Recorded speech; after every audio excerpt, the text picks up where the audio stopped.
Welcome back to another fabulous video. This section is going to focus on the difference between our first two political parties, the Federalists and the Anti-Federalists. Sometimes the Anti-Federalists are also called the Democratic Republicans, especially when we get to Thomas Jefferson.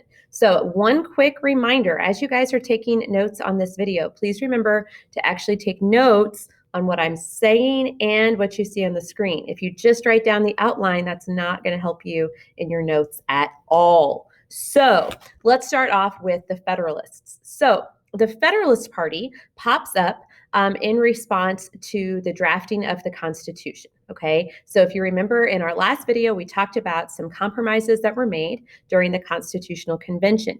The Federalist Party was more in favor of a strong national government, and they also believed that state governments should be a little bit more limited in power. All right. So they didn't want a system of government that was just like what we had under the Articles of Confederation, where the states were the most powerful and the federal government's hands were tied. They also had an interesting perspective on the inclusion of a Bill of Rights. So most state constitutions, individual state constitutions, already had a Bill of Rights at that time.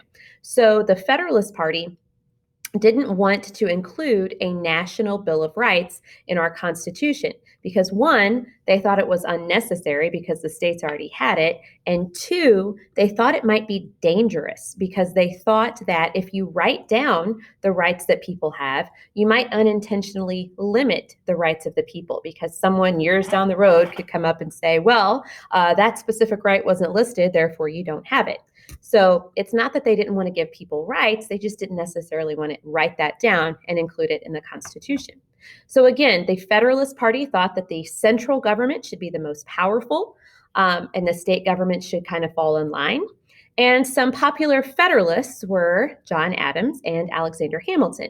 And if you've watched the Hamilton play, you know that Hamilton was responsible for writing 51 of the Federalist Papers, which were a series of essays that were intended to persuade people to adopt the Constitution.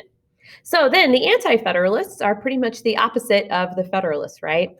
They believed that in order to sign the Constitution, we had to have a Bill of Rights because they thought if you don't write down the rights of the people, then the government can just say, oh, well, you don't have those rights. It's nowhere there in black and white, therefore you don't have it. Okay, so they thought a Bill of Rights had to be included because if you don't include it, then the rights of the people aren't secure. Okay, they also thought that we should set up a government pretty similar to what we had under the Articles of Confederation, where the state governments are a little bit more powerful than the federal government, that the federal government pretty much just secures our borders and that's it.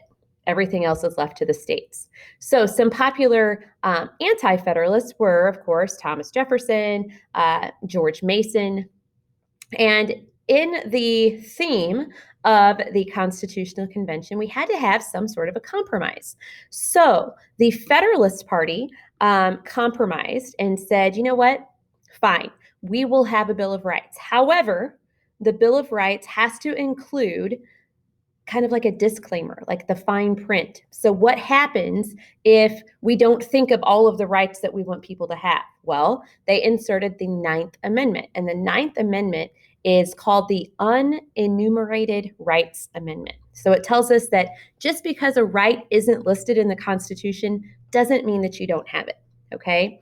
The Anti-Federalists said, okay, fine, we will compromise and we'll sign the Constitution. However, we've got to have an amendment in there that says that the states have specific powers, okay? So the 10th Amendment is sometimes called the States' Rights Amendment, and it says that if a power isn't given to the federal government and it's not denied to the state governments, then it rests with the states. So with that, I'm going to stop. If you have any questions, let